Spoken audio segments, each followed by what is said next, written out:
Vamos ahora a tener la lectura de la palabra del Señor, del mensaje en el Evangelio según Lucas, en el capítulo 10. A partir del versículo 46, Lucas 10, 46, hasta el final del capítulo 52, versículo 52. Y dice así la palabra del Señor. Entonces llegaron a Jericó, y al salir de Jericó, y sus discípulos y una gran multitud, Bartimeo, el ciego, hijo de Timeo, estaba sentado junto al camino mendigando. Y oyendo que era Jesús el Nazareno, comenzó a dar voces y a decir: Jesús, hijo de David, ten misericordia de mí. Y muchos lo reprendían para que callara. Pero él clamaba mucho más: Hijo de David, ten misericordia de mí. Y ellos, deteniéndose, y Jesús, deteniéndose, mandó llamarlo. Y llamaron al ciego diciéndole: ten confianza, levántate, te llama. Entonces él, tirando su capa, se levantó y vino a Jesús. Y respondiendo Jesús le dijo: ¿qué quieres que te haga? Y el ciego le dijo: Maestro, que recobre la vista. Y Jesús le dijo: ve, tu fe te ha salvado. Y al instante recobró la vista y seguía a Jesús por el camino. Amén. Que el Señor bendiga su santa palabra. Bien, para todo aquel que haya leído la Biblia al menos una vez, ¿no? Pues tendrá conocimiento, ¿no? Tendrá noticias de la ciudad de Jericó y de su posición y su importancia en la Biblia, ¿no? Jericó, en el libro de Josué, que fue la primera ciudad en ser destruida cuando Israel entró en Canaán, ¿no? Y fue de esta manera como si fuera las primicias de toda la conquista de la tierra. Y fue pues también condenada al anatema, a que todos los habitantes fueran muertos, excepto Rahab la ramera, que había recibido a los espías y los había dirigido en paz. Y entonces también la maldición de Josué, aquel que se quisiera reedificar la ciudad, ¿no? Y como eso pues también se cumplió a lo largo de la historia del Antiguo Testamento. Entonces Jericó quedaba en un principio como algo así de lo que ocurrió con Sodoma y Gomorra, una ciudad pues castigada, una ciudad como ejemplo del juicio de Dios, que aunque parece que se demora, ¿no? Parece que hay tardanza, pero en realidad no se demora, el juicio de Dios no se retrasa, no está ocioso, como nos dice Pedro en su segunda carta. Bien, pues tenemos aquí entonces en Jericó donde se sitúa este milagro de Jesús, este milagro de sanidad a un ciego. Y es un milagro pues especial por una serie de razones. En primer lugar porque, bueno, ya para empezar es bastante conocido, ¿no? También lo vemos en Lucas capítulo 18 creo, y también en Mateo capítulo 20. Y sobre todo porque fue el último milagro que nos dice Marcos. Esto en su camino a Jerusalén. Jericó estaba aproximadamente a 25 o 30 kilómetros al noreste de Jerusalén. Y Jesús ya había firmado su rostro para ir a Jerusalén. Él ya estaba decidido entonces a entrar allí. Ya a continuación, los próximos versículos en el capítulo 11 nos habla de su entrada triunfal en Jerusalén. Pues entonces es el milagro de sanidad de la recuperación de vista de un ciego, Bartimeo, aunque en el pasaje paralelo en Mateo se nos habla de dos ciegos, y evidentemente esto no hay pues ningún problema en esto, porque bueno, si había dos ciegos, evidentemente había uno. Entonces aquí se está centrando en uno de ellos, ¿no? del cual da el nombre, Bartimeo. Y bueno, más que nombre es apellido, porque Bartimeo viene del arameo Bar es hijo de Timeo. Así que cuando dice que en el versículo 46, Bartimeo el ciego, hijo de Timeo es la traducción de Bartimeo, ¿no? Mostrando que este evangelio de Marcos estaba especialmente dirigido a los gentiles, ¿no? Al contrario que Mateo, que estaba dirigido principalmente a los judíos, ¿no? Creyentes siempre, por supuesto. Bien, pues entonces tenemos este milagro. Tenemos este milagro que también en el Nuevo Testamento, los milagros, sobre todo de sanidades de Jesús, se les llama señales, ¿no? Como también, ¿no?, se utiliza esta palabra señal para los sacramentos, ¿no? En Romanos 4:11, ¿no? Que son señales y sellos, ¿no? La circuncisión fue señal y sello. Señal y sello, entonces señal significa una cosa, el sello que la sella, ¿no? O la confirma. Pero la idea entonces aquí del señal es que tiene un mensaje. Las sanidades de Jesús, los milagros de Jesús tienen un mensaje. Se puede decir que son una ilustración viva. Y lo que ocurre digamos, en el plano físico, sirve también pues para hablar de lo que ocurre en el plano espiritual. Cuando hay esta recuperación de vista, cuando hay pues otras sanidades, ¿no?, que el Señor Jesús hace, pues eso muestra también algo importante en cuanto a la sanidad espiritual y a la salvación. Por eso está muy bien que, por ejemplo, en el versículo 52 dice: ve, tu fe te ha salvado. Se haya mantenido esta traducción, ¿no?, salvado, ¿no? Porque es el verbo salvar. No sé si la del 60 lo traduce igual o no, pero bueno, es tradicional en las contemporáneas, ¿no?, que ponga sanado. Si no aquí, en otros pasajes parecidos sí, ¿no? En otros pasajes parecidos sí. Y es el verbo sanar, salvar. Entonces es algo a tener en cuenta, porque es, no voy a decir una alegoría, pero sí que es una ilustración, ¿no?, de esta sanidad espiritual, de esta salvación espiritual, ¿no? Y lo podemos entonces ver así directamente, ¿no? Viendo los principios que vemos aquí en cuanto a la salvación. Y bien, pues entonces, en primer lugar, pues lo que encontramos es considerar entonces lo que se nos dice, ¿no?, la situación, ¿no?, de este hecho, de este acontecimiento, cuando ya hemos dicho que se estaba sentado en Jericó a la salida, y él, pues entonces se nos dice que había pasado Jesús, sus discípulos, una gran multitud también que lo seguía, y ahí estaba Bartimeo, el ciego. El problema, por tanto, suyo era que no podía ver. La palabra de Dios en los evangelios nos habla también de los ciegos, y nos habla también, por lo tanto, de esta ceguera también en un sentido, un significado espiritual. En el capítulo 9 del Evangelio de Juan, ¿no?, Jesús, disputando con los fariseos, ¿no?, decía que si vosotros fuerais ciegos no tendríais pecados, pero porque decís que vemos, ¿no?, vuestro pecado permanece. Y bien, pues en el capítulo 28 de Deuteronomio, versículo 29, la maldición del pacto.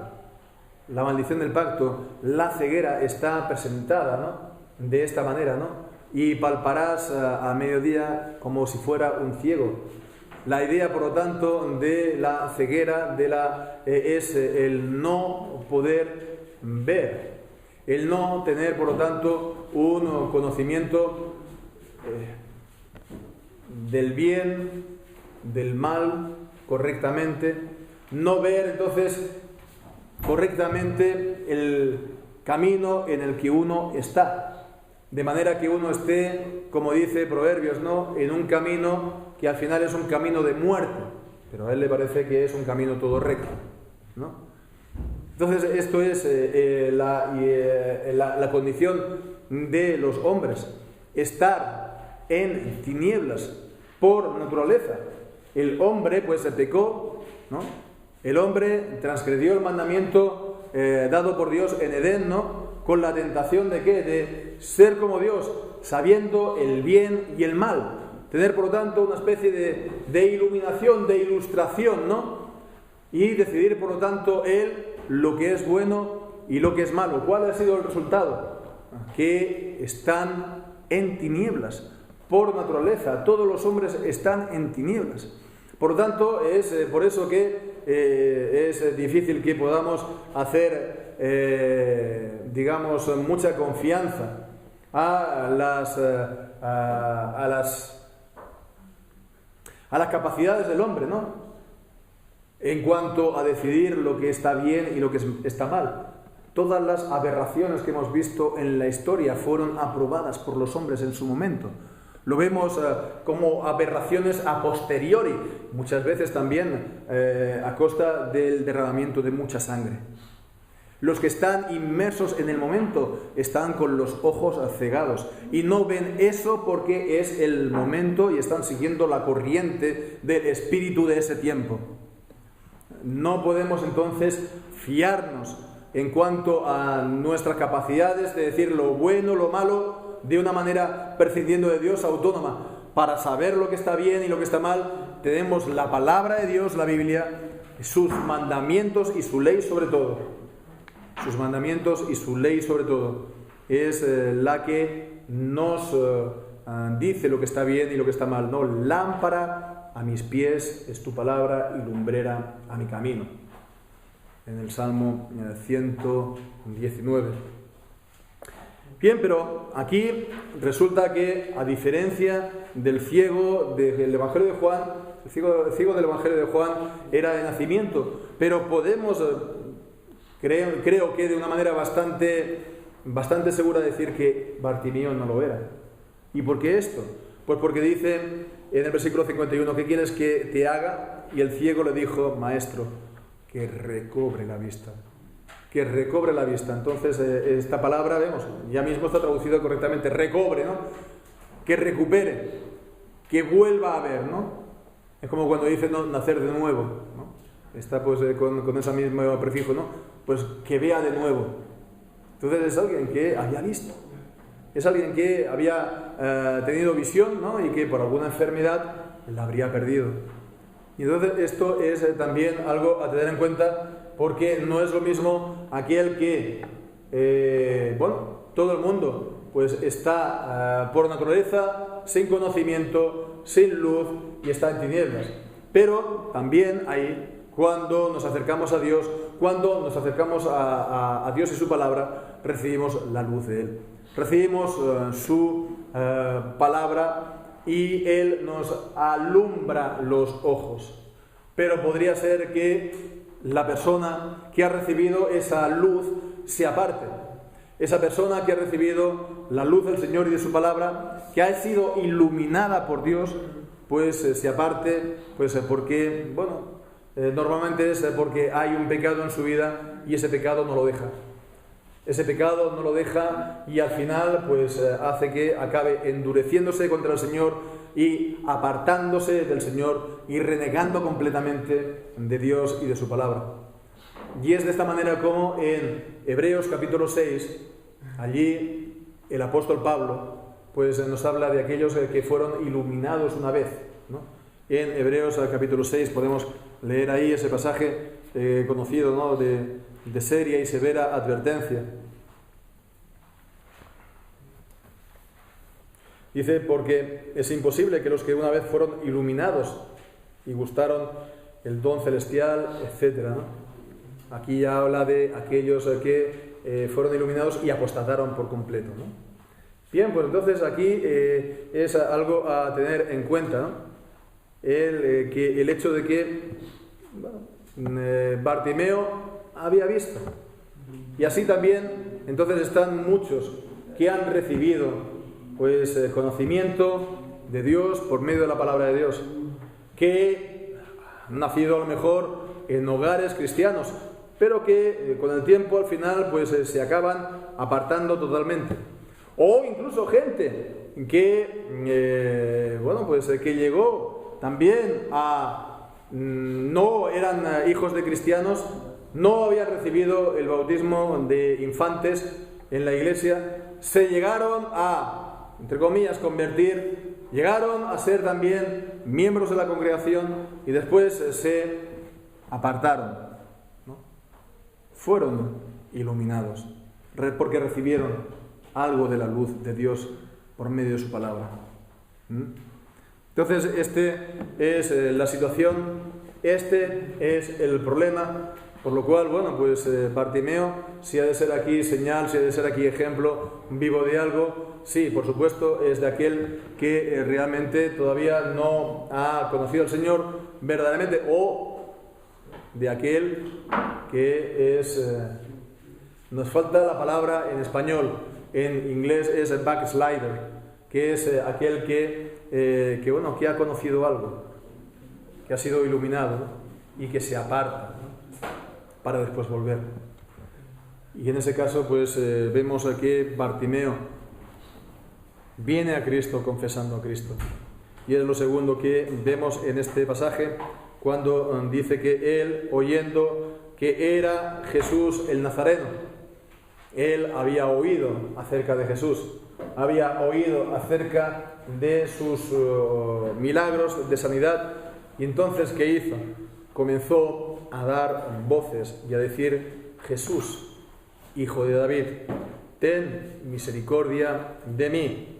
Jesús, hijo de David. Aquí se está dirigiendo a él como hijo de David. Este es un título del Mesías, y para los judíos claramente es un título del Mesías que estaba esperando. Y esto llama la atención porque él, Bartimeo, lo está confesando como el Mesías, él lo está confesando como el hijo de David, y es la única vez en el Evangelio de Marcos en el que la palabra, el título hijo de David está aplicado a Jesús, a diferencia, por ejemplo, de Mateo, que son 9 veces, o en Lucas, en el Evangelio de Lucas son 2 veces, pues aquí 1. Entonces se dirige a él correctamente como el Mesías, y lo hace también como clamando, dando voces, llamando la atención para que él venga. Pero vemos también que él estaba siendo impedido por la gente. La gente le estaba reprendiendo para que callara. Él estaba clamando, y la gente, en vez de ayudarlo, está poniendo impedimentos y trabas para que vayan a Jesús. Y esto es algo también, vemos, que llama la atención, ¿no? Esto es algo parecido también a lo que vivió Job, el consuelo que recibió de parte de sus amigos, ¿no? Cuando uno está en desgracia, y tal vez porque nos hayamos apartado del Señor y hayamos recibido sus juicios, vamos a recibir de parte de la gente seguramente desprecio, y vamos a seguir a recibir de parte de la gente que no nos va a realmente ser de ayuda, ¿no? Para seguir al Señor, ¿no? Para volvernos a Él. Y bien, esto que puede desanimar a la gente, a él, a Bartimeo, fue todavía una causa para que él insistiera más aún, ¿no? Y entonces el versículo 48 dice: pero él clamaba mucho más. ellos le hacían callar y él gritaba más y más: Hijo de David, ten misericordia de mí. Ten misericordia de mí. Y esto es también entonces un ánimo para nosotros en la oración. Cuando pues hemos podido a lo mejor recibir algún juicio, alguna disciplina del Señor, ¿no? El clamar a Dios insistentemente. Y el Señor en su palabra nos da hasta mandamientos: clama a mí y yo te responderé y te mostraré cosas grandes y ocultas que tú no conoces. Clama a mí, en Jeremías nos dice. O también en el Salmo 50: invócame en el día de la angustia, yo te libraré y tú me honrarás. Y además es que es esa, digamos, el mandamiento al cual está ligada la salvación. Dice en Romanos 10, citando el libro de Joel: todo el que invoque el nombre del Señor será salvo. Entonces el Señor, vemos, es la base sobre la cual nosotros nos podemos dirigir a Él para pedirle todo esto. Él nos la da en su palabra. Y Él nos da la base para que estemos insistiendo cuando oramos algo que es conforme a su voluntad y no en principio recibimos respuesta. Por eso dice Jesús que en el Evangelio de Lucas, ¿no? Y también en los paralelos de los sinópticos, dice que si le pedimos un pan no nos va a dar una piedra, si le pedimos un pescado no nos va a dar una serpiente. Y al final nos dice: no os dará vuestro Padre Celestial el Espíritu Santo a quien se lo pida. Hemos pues de estar insistiendo en las cosas que el Señor nos ha dado en su palabra. Esta es la base sobre la cual podemos hacerlo. Si no, no tendríamos base alguna. El Señor nos da sus mandamientos y sobre ellos pues entonces podemos orar con la seguridad de que vamos a ser recibidos en misericordia. Y es lo que ocurrió al final, y es lo que podemos ver ahora en tercer lugar: cómo efectivamente es recibido en misericordia por Jesús. En el versículo 49 hasta el final: y Jesús, deteniéndose, dice, mandó llamarlo, y llamaron al ciego diciéndole: ten confianza, levántate, te llama. Los que les estaban reprendiendo ahora le están animando porque ven que Jesús se ha detenido para él y le está llamando. Ten confianza, ánimo. Y entonces él, tirando su capa, se levantó y vino a Jesús. Al principio se nos dice una cosa, que es también a tener en cuenta acerca de Bartimeo: él estaba mendigando. Él estaba mendigando. No podía hacer otra cosa. Con la ceguera no podía trabajar. No había tampoco, instituciones, ¿no?, que lo hicieran. A lo mejor había sido abandonado también de su familia. Estaba mendigando. Como también podemos también acordarnos del hijo pródigo, que tomó su parte de la herencia, se fue lejos, lo malgastó todo y estaba ¿qué? Apacentando ganado impuro, los cerdos, y diciendo devolver, ¿no?, a su casa, pues prácticamente como un mendigo. Realmente es esta también la situación de aquel que se aparta, de aquel que vive en el pecado, pero verdaderamente de aquel que se aparta de Dios, que acaba en una tremenda miseria espiritual, una tremenda miseria espiritual. Y bueno, el hombre estaba recibiendo esas limosnas en la capa, en el manto con que se cubría. Y bien, pues entonces él, tirando su capa, se levantó y vino a Jesús, lo cual vendría a ser parecido a lo de Leví, ¿no? Dejándolo todo, se levantó y fue a Jesús. Leví, ¿no? Pues dejó su recaudación de impuestos y fue a Jesús. Y este otro, pues dejó el lugar donde estaba recibiendo sus limosnas, ¿no? Y fue a Jesús. Cuando el Señor llama, ¿no? El que tiene grandes cosas, pues se puede verse impedido por esas grandes cosas.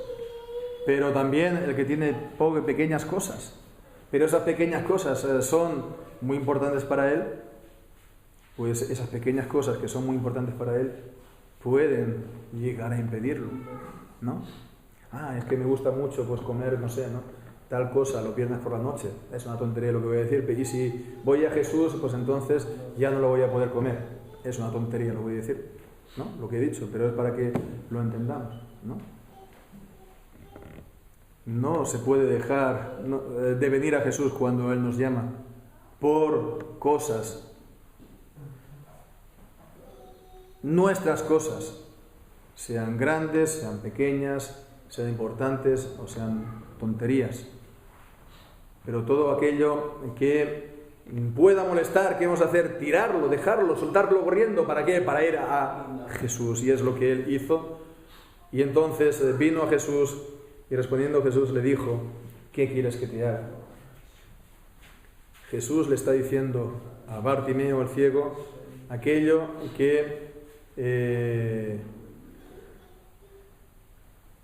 que ocurrió en la conversación con los hijos de Zebedeo. Nos acordamos del versículo 35-36. Maestro, querría que nos hagas lo que te pidamos. Y él le dijo, ¿qué queréis que os haga? ¿Qué queréis que os haga? Y ellos se lo dijeron, no, uno a tu derecha, otro a tu izquierda. Y él dijo, no, lo siento, esto no es mío darlo, sino del Padre Celestial. Y aquí dice, ¿qué quieres que te haga? Y él dijo, Maestro, que recobre la vista. Y el Señor efectivamente se lo da, porque esta es una petición conforme a la voluntad de Dios. ¿Y cómo sabemos que es la voluntad de Dios? Conforme a su palabra. Porque alguien podría decir, ¿no? Que ¿cómo puedo yo saber si es la voluntad de Dios? ¿Cómo puedo saber yo si soy de los elegidos? Y esto es una cuestión que le trabajan a muchos. E incluso pues también en muchos ámbitos cristianos. Aquellos también incluso del mundo bautista, ¿no? Que se reclaman de la reforma y que tienen pues una insistencia muchas veces mucho mayor que los reformados, digamos, originales o presbiterianos o reformados, ¿no? Mucho mayor en cuanto a la predestinación y a la elección, ¿no? Y entonces dice, pues, ¿cómo yo puedo saber si soy de los elegidos, no? Entonces, no hago esto, no pido lo otro, para que no sea yo demasiado atrevido con el Señor. Tengo que ver si verdaderamente el Señor me muestra que soy uno de los elegidos. Pero esta manera de plantear las cosas es como querer introducirse en las cosas ocultas de Dios. Intentar pues meternos en el decreto, en el secreto de su decreto. Y en Deuteronomio capítulo 29, versículo 39, el Señor nos dice que estas cosas son para Él. Dice, las cosas secretas son para Jehová, Dios, pero las reveladas para nosotros y para nuestros hijos. Con lo cual vemos que lo que hemos de ver es si esto está en la palabra de Dios. Si lo que nosotros deseamos y lo que nosotros pedimos está en la palabra de Dios, es la voluntad de Dios. Y si pedimos estas cosas conforme a su voluntad revelada, si lo pedimos sinceramente, si lo pedimos insistentemente, nos dice el Señor en 1 de Juan que tenemos la seguridad de aquello que hemos pedido. Tenemos las peticiones que le hemos pedido. Porque el Señor no es hombre para que mienta. Y es en esto en lo que nos tenemos que basar.